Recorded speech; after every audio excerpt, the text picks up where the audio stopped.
13, with the star of Paramount Pictures, Alan Ladd, as Dan Holliday.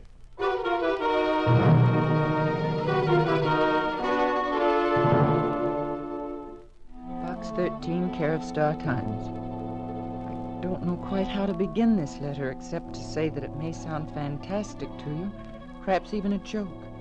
But please believe me, I am serious, and the situation is serious. A man is dying, yet he has nothing wrong with him. He believes he's going to die 5 days from now, and so Bart LaFay is dying. A strong, healthy man is dying because of witchcraft. I know this sounds incongruous, anachronistic. In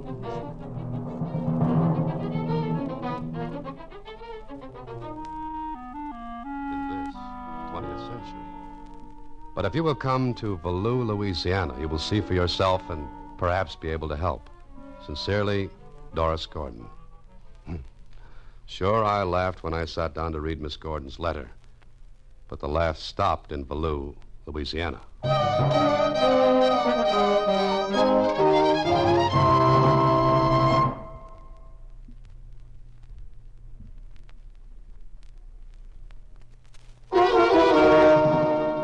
And now, back to Box 13 and Dan Holliday's newest adventure, Death is a Dog. But, Mr. Holliday, you don't believe this, do you? Suzy, as my old grandfather used to say, there's no such thing as a sure bet or a sure loser. I don't get it. Well, to quote the time-worn passage from Shakespeare, there are stranger things in heaven and earth, Horatio, than are dreamed of in your philosophy. Who's Horatio? That's beside the point. But, Mr. Holliday, she says witchcraft. Now, that's just, it's imposterous. Atta girl, Suzy, you never let me down. You had to hunt for it, but you found the wrong pronunciation. That's beside the point. Yeah, it could be. But something tells me that Valleau, Louisiana offers interesting possibilities. Before I took off for Louisiana, I went to the Star Times and did a little research. You know, it's surprising what a person can find out about things he thought went out with the oil lamps, horse cars, and witch trials. But look at the bustle. Everybody thought it was dead. But now look. Well, just look. Anyway, what I learned made me change my mind a little about that letter from Doris Gordon, who met me at the station at Valleau. 5 minutes after I got off of the train, we were driving along a dusty back road in her little car. I didn't think you'd come, Mr. Holliday. Well, I never refuse a chance to get mixed up in something that sounds different. Or insane? Well, what's the difference? Automobiles and radios were different when they came along. Before that, they were insane. But this is different. We're in the 20th century. Salem and the witch hunts are history. History? Well, to bat a cliche into center field, history repeats itself. I know. Oh, by the way, no one must know why you're here, Mr. Holliday. Yes? Why not?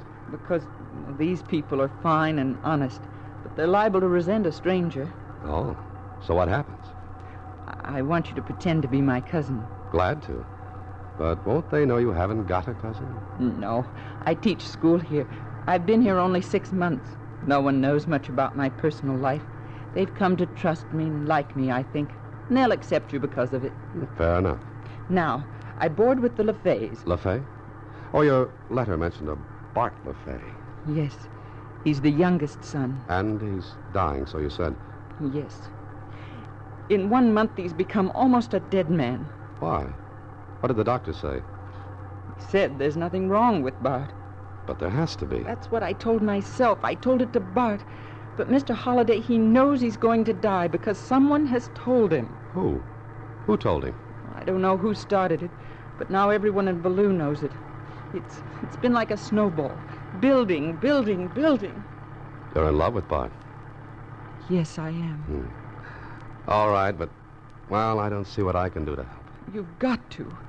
It was only by chance that I saw your advertisement in the Star Times, a newspaper published in a city hundreds of miles from here. Remember? Adventure wanted. Will go any place, do anything. Write Box 13. I had to write to you. Just a minute, Miss Gordon. Let me ask you one question. What? Have you gone to the authorities? The sheriff, for example? Of course I have. And? Mr. Holliday, The law can't help when you're fighting something you can't see. So I was taken into the LaFay home as Doris Gordon's cousin. There was something about the house, an aura of fear that hung over it like a deadly pall. Bart's mother, his father, and his 2 older brothers seemed to have accepted the fact that Bart would die. Die when he said, in 2 days. That night, Doris arranged for me to be alone with Bart in his room. The house was located near the edge of one of the big bayous, and somewhere outside in the night, the strange, eerie animal sound seeped through into the room where I sat with the sick man. How do you feel, Bart? Not fit, Mr. Holliday. Oh, now look here, Bart. The doctor says there's nothing wrong with you. Ain't nothing he knows. Ain't nothing he can know. Now, look, a man just doesn't die without something being the matter. I got just 2 days now. Oh, Bart, that's nonsense. Now, snap out of it. You just don't believe it, do you, mister? No, I don't. And why don't you ask down in the village? Ask anybody. About what? About what's happening to me. People seen it happen before, and there ain't nothing nobody can do. Ain't nobody can help. There ain't nothing. Doris! Doris, get some water. Oh, we can't swallow when he's like this. No. Here, Bart. Come on, sit up. Sit up. Let yourself breathe. It's getting worse. It's like somebody tightened a rope around my neck. And soon it'll get so tight I can't breathe no more. Bart, you mustn't say that. Ain't nobody can help. Nobody. Doris, What, Dan? where's the doctor? In the village? I'm going there. You stay here with Bart. All right, take the car. There's only one doctor? Yes, Dr. Brennan. All right. Now, don't leave Bart. I'll be back soon. I'm sorry, Holliday, but there's nothing I can tell you. There's nothing wrong with Bart LaFay. You're sure of it? Look, anything that drags a man down from 200-odd pounds to 150, I'd know about. Maybe I'm just a village Oh, I didn't mean it doctor, that but- way, Dr. Brennan, but as you say, a man can't lose over 50 pounds and look as Bart does without a cause. I know that as well as you do. Yes, well, better than I do. So let's be honest with each other. Honest? What do you mean? Because you're a doctor and because you're rational, logical, and reasonable, you won't let yourself accept the only explanation of Bart's illness. I can't listen to any such nonsense, Holliday. Is Bart's condition nonsense? You're supposed to be an intelligent man. Yes, and so are you. Because I am, I won't think about it. You've never seen it happen before, No. but you've heard about it. Anybody who lives among people who believe in it has heard about it. All right. Now, Doctor, let's say what we're thinking. I'm not thinking anything. Bart LaFay is dying because he's the victim of witchcraft. You don't believe that. If you mean witches, charms, potions, and that stuff, no. I'm as hard-headed as you are. But Bart believes it. Why, it's ridiculous. To you and me, yes. Maybe a hypochondriac is, too. But to him, his imagined illnesses are real. You don't laugh at him and send him away, do you? Why, of course not. And I'll tell you why not. You know his illness is in his mind, so you play along, comfort him. Because if you didn't, you know he'd become worse, simply because he'd think he was. Well, all right. Supposing you're right about Bart. What can we do about it? You've told him there's nothing really wrong. 100 times. There's nothing else I can do. But I might be able to help. How? Find out who started this thing and why it continues. If we destroy the cause, Bart will get well. Do you expect me to help? Won't you? Holliday, I'm a doctor, a physician, a member of the association. If I poked around in something like that, what effect do you think it'd have on my reputation? Yes, I see your point. And it's up to me alone. I'll help you, up to a point. Beyond that, well, it's all yours. Fair enough. Now I've got to talk with the people here. You won't get very far, Why not? because not one of them will say anything or lift a finger. Because they're scared too? That's it. Doctor, Bart LaFay has only tomorrow and the next day to live. Unless I can lick this. And I'm going to try. I left Dr. Brennan and went back to the LaFay place. I had to talk to Doris alone and later in the darkness outside. Dan, it's too fantastic, too weird. Now listen to me, Doris. I did a lot of reading before I came down here. Know what I found out? No, what? In the last 10 years, there have been over 100 cases of so-called witchcraft. As recently as 1939, a man on trial for murder claimed self-defense on the grounds that the person he killed had charmed him, hexed him. It's unbelievable. Yeah, that's what I thought. But look in the newspaper files. But this is the 20th century. It could be the 120th, Doris. And still, people will believe what they want to believe. Do you believe it? No. No, there's no power on earth that can kill like that. The only power lies in the victim's mind, in his will to believe. And Bart? He believes it so strongly that he's dying. He can't die. He just mustn't. Look, who started this? There had to be someone that planted that suggestion in his mind. No one. There isn't a person in the village, in this whole parish, who doesn't like Bart. But there has to be, Doris. It must be some horrible, malicious joke. The joke would have been called off before this. Then I don't know. If I'd go into the village tomorrow, what would I learn from the people? Probably nothing. No one will come near here. I have to drive in for supplies every day. Bart! That was Bart! Come on. Doris and I ran into the house. LaFays was standing near the door of Bart's room, staring at the closed door. Terror in their faces. I ran past them. Bart! Bart! Doris, get the lamp. Hurry. Here. Oh, Bart! Bart! He's all right. He just fainted. But why? Why? Here's your answer.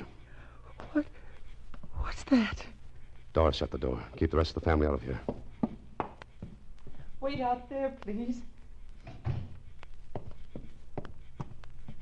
Blow out that lamp. But... Blow it out.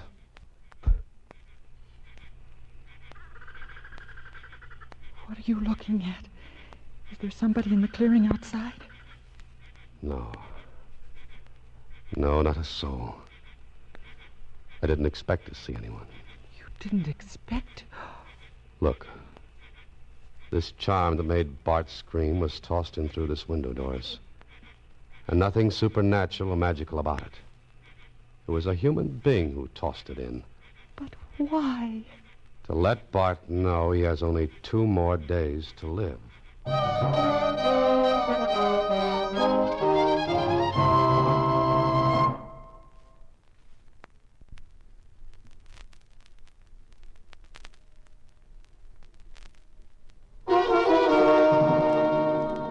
And now back to Death is a Doll, another Box 13 adventure with Alan Ladd as Dan Holliday. It wasn't pretty, that charm. The way it was made with feathers and leather and bits of bone gave me a cold chill. I stuck it in my pocket and then took it out again. It was silly, but I didn't want the filthy little thing near me. Bart came to. We made him comfortable, and I spent the rest of the night sitting by his bed. Then, the next morning, Saturday, Doris drove me into the village. While she did some errands, I went into the general store. Morning, mister. Oh, good morning. Can I do something for you? Well, I... Stranger here, ain't you? Yes, I just came in yesterday afternoon. I'm Miss Gordon's cousin. Oh, sure. Fine girl, Miss Gordon. Yes, she is. Boys, this here's Miss Gordon's kin. Cousin. Them's Ed Masters. Hello, how are you? John Latouche. How do you do? Tuck Wilson. Hi. And the rest of them. Hiya. Staying in Value a spell, Mr. Name's Dan. Just call me Pop. Everybody else does, though Tuck here's about 10 years ahead of me. Oh, okay, Pop. As I was asking, staying long? Well, I don't know. Vacation? Sort of. Oh, staying here at the hotel? No. Oh, renting the old Gerard cabin, huh? Folks do for vacations. No, I'm staying with the LaFays.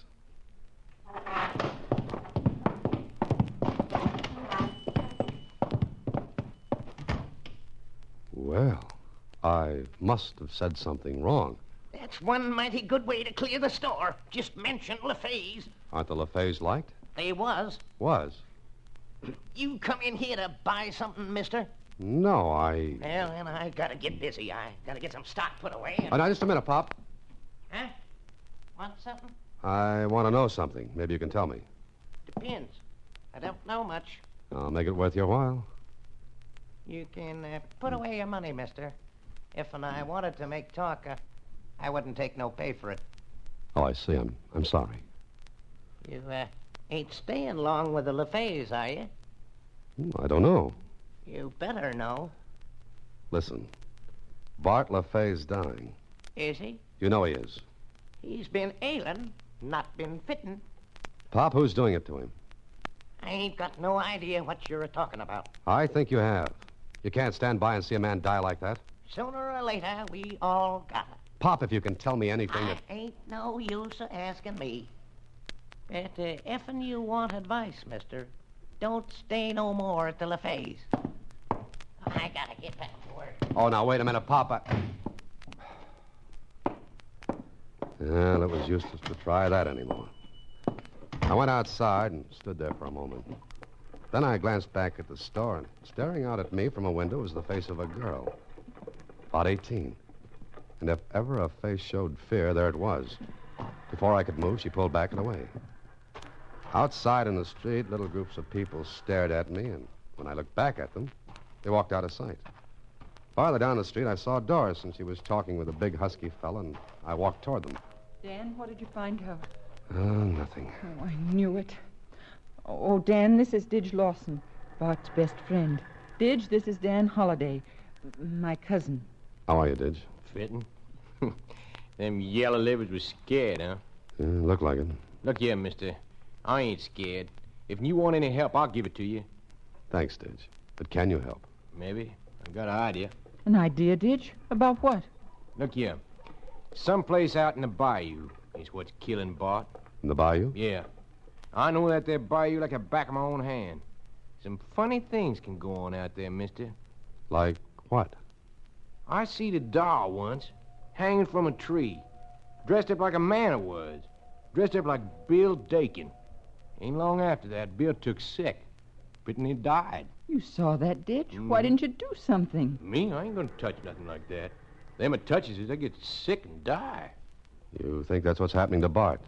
Is that it, Didge? Maybe. I see. Well, thanks for offering to help. That ain't nothing. We better be getting back now, Dan. Huh? Oh, yes, sure. Glad to have met you, Dan. See you, yeah? Yeah, I'll see you later. Bye, Didge. Bye. Doris, Yes? how good a friend is Didge to Bart? Why, they grew up together. And would he tell us if he knew who was doing this to Bart? Oh, I'm sure he would. Then we have someone to help us. But I think he's really afraid, too. He'd never admit it. Do you think he'll be able to help? That depends. But what he said about that doll and Bill Dakin, did you believe it? Yes, I did, because it's happened before. Dan, you can't mean it. You can't mean it, because it's impossible. So is the fact that Bart's dying with nothing wrong with him. But he is. Then how can we stop it, Dan? Well, I don't know yet. But we've got to find out today. Tomorrow may be too late. Let's get back to Bart. When we got back to Bart, I tried to get him to tell me who had told him he was doomed to die. But he wouldn't say. Bart had one more day to live unless we could find the evil thing that was preying on his mind. It was later that night, close to midnight. I couldn't sleep. I was lying on the cot when I heard a noise at my window. Who's that? Who is it? What the... Shh. Don't talk loud, mister. Who are you? My name's Melissa. Please, mister, I gotta tell you something. If you want to help Bart... Wait, I'll come right out. No, you just gotta listen. I heard you talking in the store to my pop. You want to know about Bart. What do you know? Come on, tell me. Didge put the death on Bart. Didge? If he finds out I told you, he'd kill me. He won't do anything of the kind, Melissa. Now, what do you know about this? Everything was all right till she come here. She? Miss Gordon? Her. Didge got smitten with her. Oh, now, Melissa, we'll fix all that up. But you've got to tell me what you know, quickly. When Bart took sick, I knowed it was something Didge had done. I followed him out to the bayou. And? 5 times I followed him to Grandma Juno's place out there. Grandma Juno? Who is she? A witch. Melissa, there's no such thing as a witch. She is. All right, let it go. What else do you know? Did's gone out there again tonight. Tonight? How do you know? I saw him taking his boat out of the shack. Mister, he's gone out there tonight to see Grandma Juno. This'll be the last time. They'll twist the thread around Bart's neck, and tomorrow he'll be dead. Melissa, can you take me out there? Me? No, I ain't going no more. I ain't. I'll take sick and die. Wait right there. You and I are going into town. What for? Never mind, just wait there.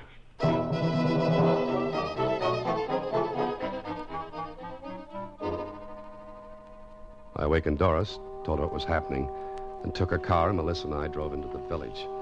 Later, she, Dr. Brennan, and I went out to the edge of the bayou, and... If a word of what I'm doing gets around, I'll be done for. You've got to help, Doctor. All right. Melissa? What?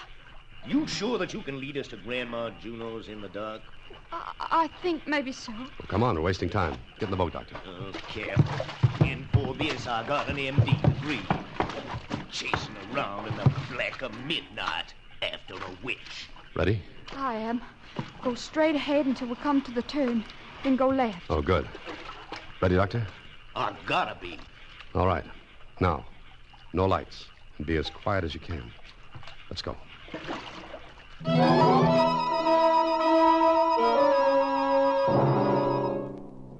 Maybe I'll live to be 100. Maybe I won't. But I'll never forget that midnight boat ride. All around us, the huge cypress trees jutted up in the moonless sky. The drooping Spanish moss brushed our faces, and it was too dark to see a foot in front. But Melissa, she knew what she was doing and where she was going. Once or twice, a dark shape in the water bumped against our rowboat and slithered away. Then... It's right up ahead. Well, I can't see a thing. Melissa, you're sure? I know it. You can believe her, Dan. These people know their way around these bayous with their eyes closed. Shh. Look.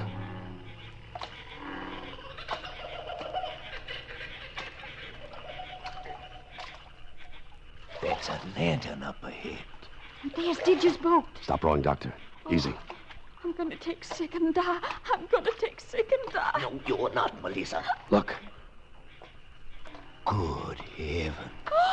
Up ahead, on a little island in the light of an old lantern, were Didge and an old woman. Didge was sitting on a log watching while the old woman crooned over a doll. Crooned over it and wrapped a string tightly around its grotesque neck. Silently, slowly, we got closer until we could hear her words. Breathe and gasp. Breathe and gasp your last, my son. Tighter, tighter on your throat. The devil's hand is clutching. Melissa! That does it. Who's that? Get away, get away. Come on, Doctor. He'll shoot. He's got his gun. You can't see us. Melissa, stay in the boat. Stop where you are. Don't you come no closer. If you do, I'll... Kill him, Didge. Stop him. Holiday, his gun. Don't let him get it. Curse to you, the devil's death. Didge. Didge. Pick up that gun, Doctor. You get it for this, mister. You get it. Now give me that doll. No. Give it to me, I said. Look out, Dan. She'll knife you. No, she won't. That's better. Now, let's get back to Bart, Doctor. What about Didge? He seems to like it out here. We'll let him enjoy it a while longer. Keep his gun. Here, let me see that doll. Why, it looks like Bart LaFay. Sure. It was Bart LaFay.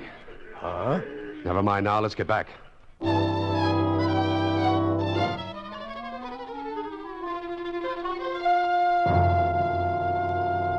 see, Bart? This doll, it can't harm you now. Things like this can never harm anyone. It's in your mind. Look, I'll unwrap the string from its throat. You'll be all right. That thing was doing it to me? No, your mind was doing it, Bart. That's all. You'll get better now. But what about you? What about me? Grandma Juno will get you. No, she won't. Bart, believe me, there's nothing in the world like this can hurt you. So I'll go back home, and the worst that can happen will be my own fault. Sure. Where's Doris? Oh, I'll send her in when I leave. I can't thank you rightly, Dan. Yes, you can. Just remember what I told you, Bart. No harm can ever come to you unless you bring it on yourself.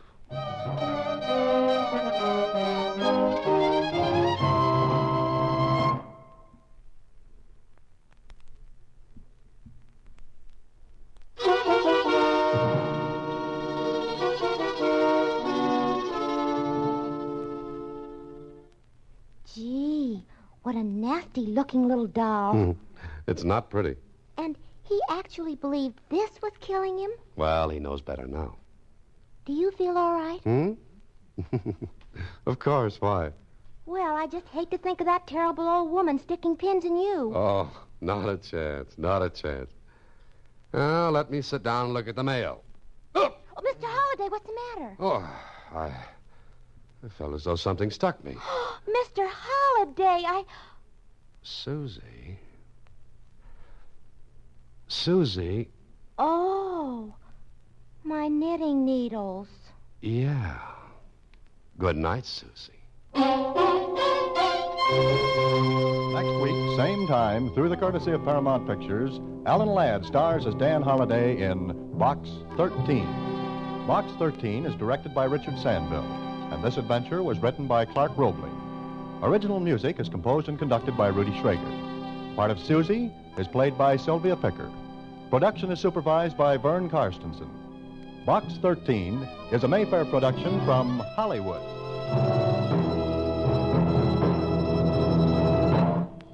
Watch for Alan Ladd in his latest Paramount picture.